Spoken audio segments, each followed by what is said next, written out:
I got the yips though. When I'm golfing. Do you? I'm telling you that. Yeah, I do. I'm all yippy now. My short game used to save me. I used to chip and putt. What happened? I lost the feel. I think it's between my ears. I'm in between swings. I'm in between clubs. It's all up here now. It's a pendulum. I know. I say it. Kevin and I were talking in the commercial break about how we're both bad at golf right now. I've always been bad, and Kevin all of a sudden got bad. I've discovered a new badness. So you always, yes, right. So again, I don't know. There's no substitute for getting out there and just giving it a shot. Right. And a bad day at golf is better than a good day at work.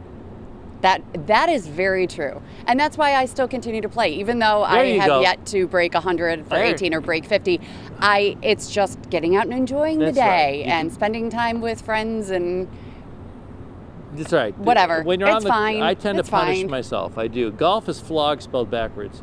And you tend to sort of just abuse yourself on the golf course sometimes. Right. But even though you're mad, you're outside and you're alive, and those are two things to celebrate. And it's a great sport for kids to learn too, because you learn how to be, first you have to be honest, and you have to be a good sport with those who are playing with you. Yes. Yeah. And the city's got great opportunities for kids to play golf too for free Absolutely. now, and it's just awesome. So there you go. Yeah, Elliot's got drive, chip, and putt tomorrow. Fantastic! That's where it's not a tournament, but it's just 3 drives, 3 chips, 3 putts. That's it. It's really quick, but they move on and move on and move on, and then the winners get to play on the Golf Channel and ESPN at the Masters. That's awesome. Well, so for your golf league, go. Okay, if you're of reasonable health.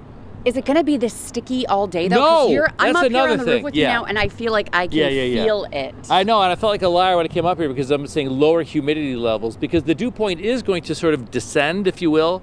The northwestern flow is going to kick in, and the good news with that is lower humidity values, but the bad news with that is it's going to bring in more wildfire smoke a lot as well. And this is smoke. It is smoke. I was worried. In the morning, I was confused. Is this fog? Is this smoke? Because when it's dark, it's hard to tell the difference. Hard to tell. But this is wildfire smoke. Wow. Yeah. You can't smell it, but you can see it. You can see it, and I think it's going to be part of our day today, and I think tomorrow as well. I'm predicting that the National Weather Service will have to sort of continue their air quality alert.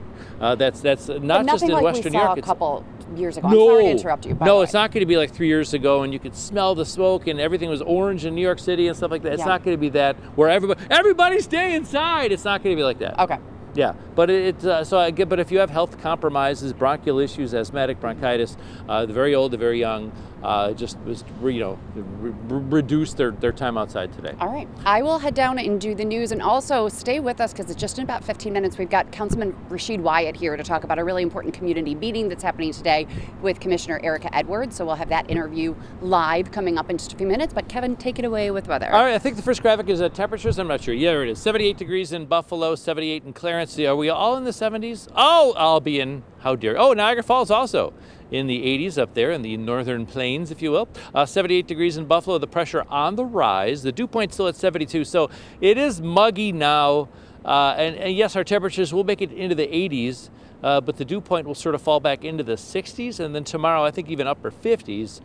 So again, it's not going to be refreshing. It's going to feel like the 80s, but it's not going to be a soupy, super muggy 80s, okay? What I'm tracking here, just cloud cover, some smoke moving across western New York again, but no precipitation to look at until we get to late night Friday. I think your Friday plans are okay during the day, and then Friday night, extending it to Saturday, you'll see some showers around. I'll keep this going. I won't stop it.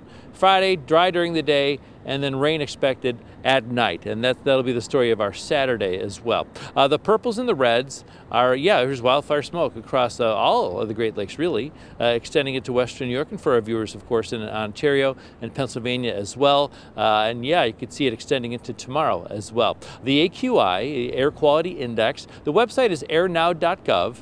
And if you type in your zip code of where you are or where you plan to be, it'll let you know the air quality index. I do apologize for how small this graphic is. This is the graphic I should not use for this when I'm on the roof here. So people with heart-lung disease, older adults, and children should limit outdoor activities. The AQI of 135. So mid to upper 80s today, mid 80s tomorrow, and again mostly sunny. if this wild smoke wasn't here, but we can plan on wildfire smoke being aloft both today and tomorrow. Friday looks great with the clouds slowly increasing. I think the rain arrives late, at night Friday. And continues through Saturday. If you're choosing a day for outdoor plans, I would pick Sunday this weekend. And Saturday, if you have outdoor plans, just be aware you may be dodging some raindrops and some thunderstorms are expected to form. Melissa? All right, very good. Kevin, thank you. It is 9:05 now on Daybreak, and a busy weekend on Chippewa is adding more concerns about heightened violence in Buffalo's entertainment district. There was an altercation with Buffalo police and a shooting in which a teenager was injured. Daybreak's Rob Heckford has the latest in newly released video of that first altercation. Rob? Yeah, good morning, Melissa. The 12-second clip that has since gone viral and prompted the release of this body camera video showed very little context of what led up to this altercation, an altercation involving Deputy Police Commissioner Craig Macy shoving a woman to the ground. We can now show you that context, what led up to this altercation. Take a look now. You see Macy running over to help break up a fight just before midnight on Saturday on West Chippewa Street. Officers are seen pulling two people apart, then attempting to clear the area outside a packed bar. At that point, you see Macy pushing the woman to the ground and another officer stepping in, as well as a bystander to continue diffusing that situation. You then see Macy and other Buffalo police officers clearing out the bar and moving people down Chippewa. You also hear the deputy commissioner speaking with someone about shutting down an event that he said had gotten out of control. And this was where the initial fight took place, outside of that bar.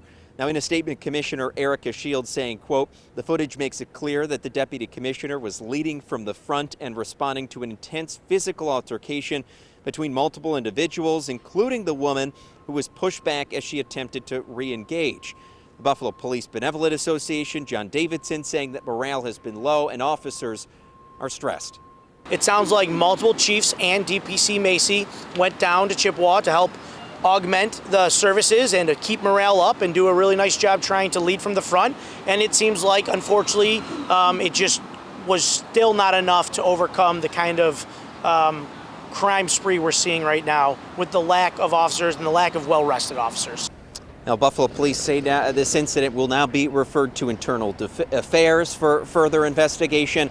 The police department and the Ryan administration also say they're going to be looking at the policies that they have in place here in the entertainment district, perhaps revisit those with different safety precautions, perhaps, as we've seen, implemented for short periods of time at the start of the summer. That discussion will be ongoing. Reporting live and on your side in Buffalo, Rob Hackford, Channel 2 News.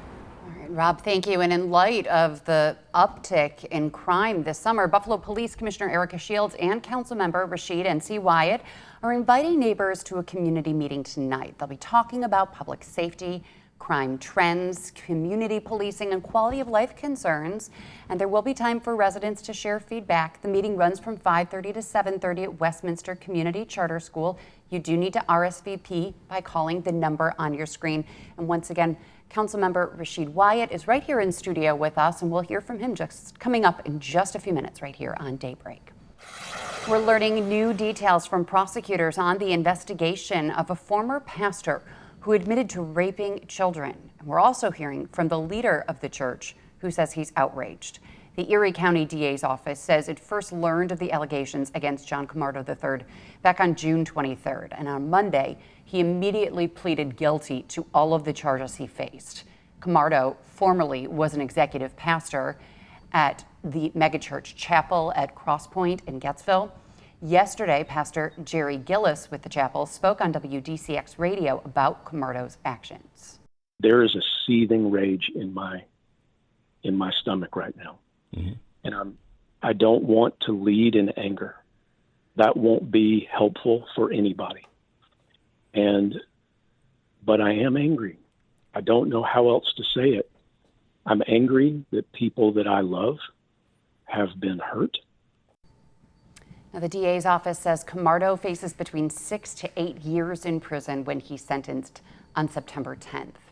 And the U.S. Attorney's Office says Jeffrey Nowak, the Lackawanna priest accused of possessing and distributing child pornography, also allegedly shared the convicted top mass shooter's manifesto online.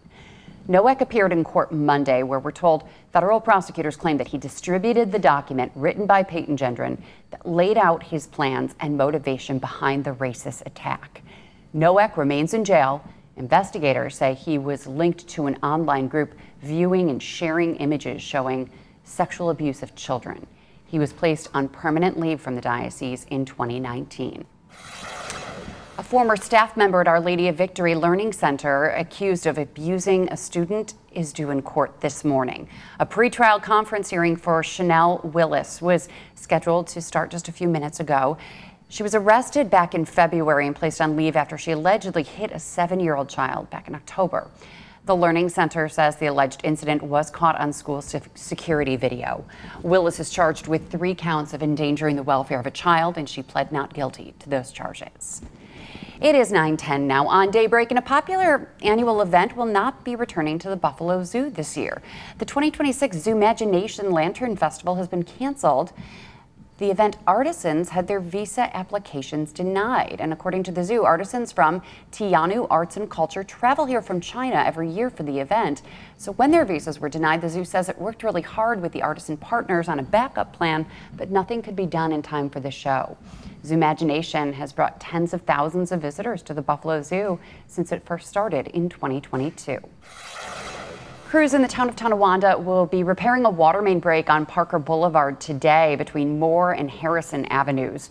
Town officials say the recent heat has caused several water main breaks because of the ground shifting.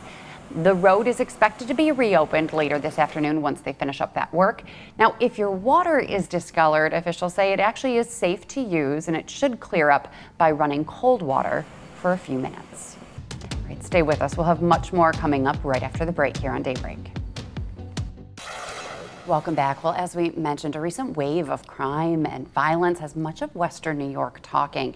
In the past few weeks, we've reported on shootings, street takeovers, and we've also had incidents where police were caught on camera getting into altercations with partygoers. And now leaders want to have a community discussion. And joining me now is Buffalo Common Councilmember Rashid N.C. Wyatt. Thank you for being here. Thank you for having me, Melissa. So this meeting tonight at the Westminster Community Charter School from 5:30 to 7:30, open to residents who can also share their feedback also and ask questions. This was actually planned, as we were just talking during the break.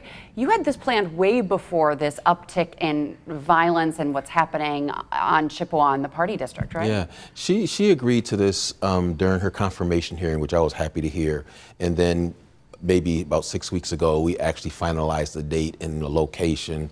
And I'm really looking forward to it because I think that, you know, what you've been hearing, you hear it from the media, and people want to hear from her directly and how she plans on addressing many of these issues. You have been a leader here in our city for a long time. This is a little concerning right now of what we've been seeing with this uptick in violence, the crime, the shooting that we just saw on Chippewa, in which a 17-year-old was shot and an 18-year-old facing charges.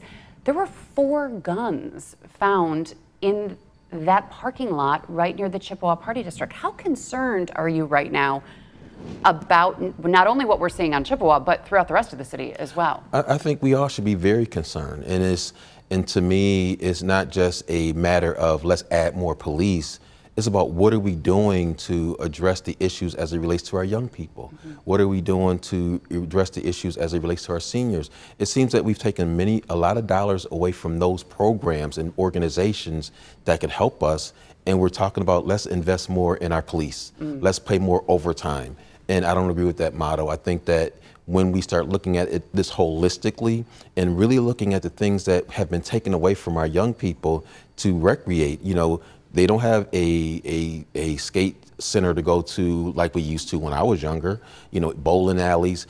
Different activities aren't available to them. That are open late also, when they, instead of going out on the streets, to have somewhere safe to go. And it's got to be a combination of things, but it simply can't be a police response. Mm-hmm. You know, we put a lot of response on the police and say it's their fault. I think a lot of it is the disinvestment in our young people. Mm-hmm. You know, during the budget process, you know, the Ryan administration did acquiesce to adding some additional jobs. We have to look at those types of things, but it's those things that we may not think are as important that are really important.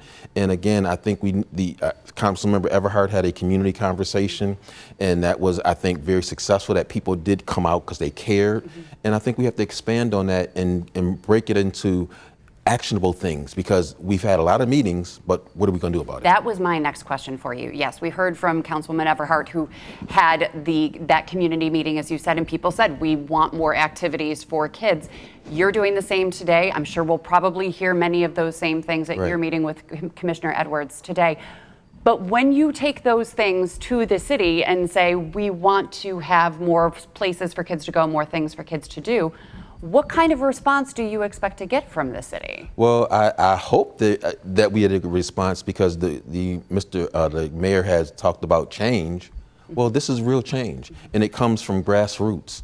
And so, as I said to him, because he has some ideas, that he wants to put on the table. Well, we need to see those things, and we need to see them as soon as possible, because our city is hurting, and it's not simply because kids. Well, some of it is kids are bored, but they don't have a lot of activities. People complained about the splash pads not being up at a timely fashion. It's those things. When we start really focusing on these young people and helping them with some things, and I'm not saying that's the end all be all, but certainly is a great start, because right now what we've done in investing in our children has been minute. Do we need more walking patrols in the neighborhoods, more police out there interacting with kids at night? Absolutely. I think that, again, we saw that during the election. We had more foot patrols, but then after the election, the foot patrols went away. And I'll hope that, again, this conversation with the commissioner is more where we can start looking at how do we bring the community and policing together. And it's not simply having hot dogs and Huggies with the police department once a year. It's really about consistent engagement, consistent conversation, and I'm really hoping that this lends itself to it. What are your thoughts about the video that did circulate of Deputy Commissioner Craig Macy pushing that woman on Chippewa that we see right here? Yeah, and I like Deputy Commissioner. I think he's a level-headed guy. I didn't know the entire context of it, but it wasn't a good look, because as it goes viral and I'm hearing from people in the community, it didn't look good. And so I'm hopeful that something can be done to address the community, because at the end of the day, if you lost your head or something, an apology could be accepted, because I don't think he's ever had any issues like this before. But we are at a time that the policing is under a microscope. And don't tell me just add more police because that's going to fix it, because that's not the answer. Even a curfew is not the answer. It really is about us as a community holistically looking at what things should we be doing to invest in our children to make their quality of life better, and to take the strain off the police department, because I don't think the police being everywhere is the answer to fixing the problems. Yeah, not necessarily all on the police's hands to do that, or even the community groups to give the kids something to do. It also has to do with parenting, right? Absolutely, absolutely. What are your thoughts about getting moms and dads out there to know where their kids are and what they're doing at night? I think Irv Weinstein would say it back in the day, do you know where your children are? Yeah. It's a fact. We should know that. And I think that, again, I think we've given parents a pass in some cases, and we can't, because we have to be responsible. They say that your parent is your first teacher. We have to start teaching those lessons, but it's unfortunate that in some cases children are raising children, and that makes it more difficult. But how do we as a village, as a community, help in dealing with that situation? Because it just can't be, let's send them back to their parents, because in some cases their parents may not be apt to deal with the problems. Right. All right, as for that meeting tonight, again, 5:30 to 7:30 at Westminster Community Charter School. Folks, you want them to RSVP so that you know that they're coming, right? Yes. And I just want to, because some people have put it out there, well, it's kind of political BS. No, this is not that. This is really about hearing from the commissioner about some of the issues and you asking questions. And I'm not going to be filtering people's questions, and I'm not going to deny people. If you are coming, because this is about respectful dialogue. It's about letting people know, letting the commissioner know what's the issues, what you feel, and even if you have ideas. But it's a respectful dialogue, and I'm hoping that people will come and take it as that, because I hope to be able to build on this. We have to start working together, and we just can't keep tearing it apart, because our city is going nowhere unless we work together. All right. Councilmember Rashid NC Wyatt, thank you for being here. Thank you for having me, Melissa. And we will certainly be there tonight. We'll hear what those neighbors have to say, and stay on top of this. It's an issue, unfortunately, that's not going away, and hopefully we will get some answers in our city. Thank you. All right, thank you. We'll be right back. Stay with us. This morning, we are celebrating a tradition in Williamsville.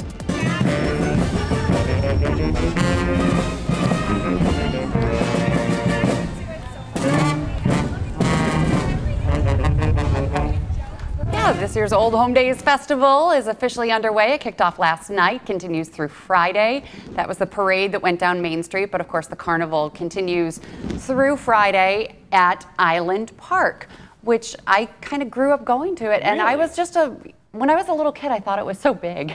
Now you can just walk around the circle It's not too big. and you're done in, a short amount of time. A lot of kids there. Beer tent, of course, and there was Nerds Gone Wild last night. I think Hit and Run's going to be playing, so a lot of fun. Elliot always wants to play the I Got It game. Okay. Ball number 1, ball number 2. I remember when I got it was a quarter apiece. Now it's $1 a play. Yeah, it used to be a quarter. That was Elliot's Halloween costume last year. Oh, that's he loves that game so much, and it's local. I don't think people realize it. Boxalls, I Got It. Yeah.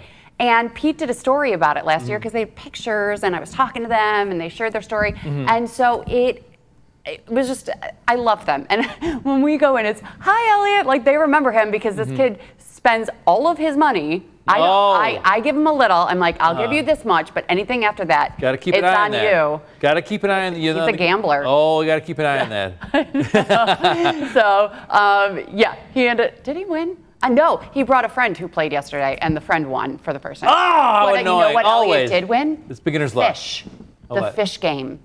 Did he actually take home a fish? Yes. Oh, and boy. those fish, either they don't last a day or they last like 10 Forever. years. They pass it down from generations. So I will let you all know how long Elliot's 2 fish what's the over-under? What's the guilt? Yeah, I know. I put up a 3 weeks over-under? poll on my Instagram page. A fishing poll? A fishing poll, funny. Really? Yeah, under a week to a month, or over a year. I got August 7th. That's the over-under. All right. Yeah, right there. Yeah. The opposite of like a baby pool. That's right. When is the Fish fish pool. going to That's die? right. Pool, Right. the fish pool. Right. All right. Speaking of dates, we now know when Costco is finally going to open here in Amherst. What's the over-under on this? I know. Will it really be the last week of Right. October? We all thought it was going to be the spring, and then it kept getting pushed back because of delayed construction. I was also hearing that the gas station was going to open sooner than the actual Costco itself, which would be nice because Costco's gas Is it supposed comparable to be cheap. to like a BJ's? Or is it comparable to like a Whole Foods? I'm not sure what a Costco is. Oh, no, not a Whole Foods, but Okay. like a BJ's. It's Okay. a wholesale store. So a BJ's, Sam's Club, Costco. All right. I have never stepped foot inside a Costco. I have never done any of that. You do have to get a membership. Typically, they're around Mm-hmm. $65. I'm quite a bargain shopper. I saw on Groupon. Okay. You buy the $65 annual membership, but they give you a $50 gift card to use at Costco. So All right. it's only $15, so it's not too bad. But I then I think what happens is you feel like you're compelled to go there. I see why they do that. Right. You feel like, well, I But- spent $65 on this. I'm going to go here. I'm not going to go to a local. And what do you buy in bulk? Do you buy anything in bulk? No. I don't have a huge family. No. And you don't. I mean, if you buy avocados in bulk, like you get one that it's is strawberries. actually ripe. And strawberries. Sometimes I buy strawberries and I just throw them right out just to save the middleman. No, don't. Yeah. Strawberries, they always look so good on top, and then the bottom. It's like buy one get one free. I'm like, no, I'm never going to go through them. I'm not going to go through them. Yeah, I'm right. Right. Yes, sir. Apparently, Costco even has like trips and things that they okay. sell. So All right, well, hey, I'll give it a shot. Maybe if I need 100,000 cheese curls, I know where to go. exactly. I also follow people on Instagram that say, "Here's what you should be buying at Costco, and here's what you shouldn't buy." So that helps. I'm preparing myself. Look at you. I know. Look at you, your research. Always fun. What I do. Yeah. Okay, we only have 2 minutes. Okay. Let's talk about daylight saving time Okay. a little bit because things might be changing. We might not be adjusting twice a year because the House passed the Sunshine Protection Act, which would make daylight saving time permanent nationwide. The bill passed with wide bipartisan support, and it would keep the U.S. on the time currently observed from March through November. It heads to the Senate now. President Trump has urged lawmakers to take action. So, Kevin, explain it here at home. How would that change things? It would make it dark for a lot of the, again, I'm a daylight saving time defender. I think I like the flopping back and forth is helpful. We're logically shifting the daylight to when it's most usable for society. And if we, in my opinion, It'll be dark too long in the morning and potentially hazardous for the morning commute and for school kids. It's been tried before. It lasted a year, although other people say it's a good idea. So yeah, and it's just my opinion. I hate that it gets dark at Right. 4:15. I get it. In the winter. Right.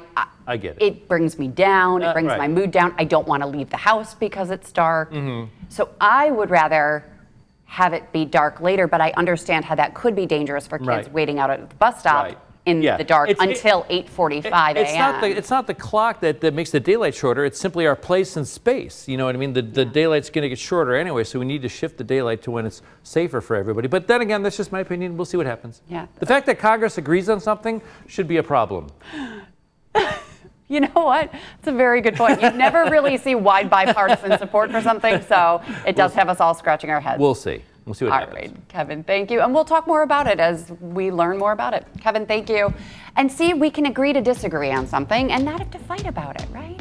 That's right. It's okay. Bye, everybody. I Have a accept good the day. fact that she's not right on that. Love you, man.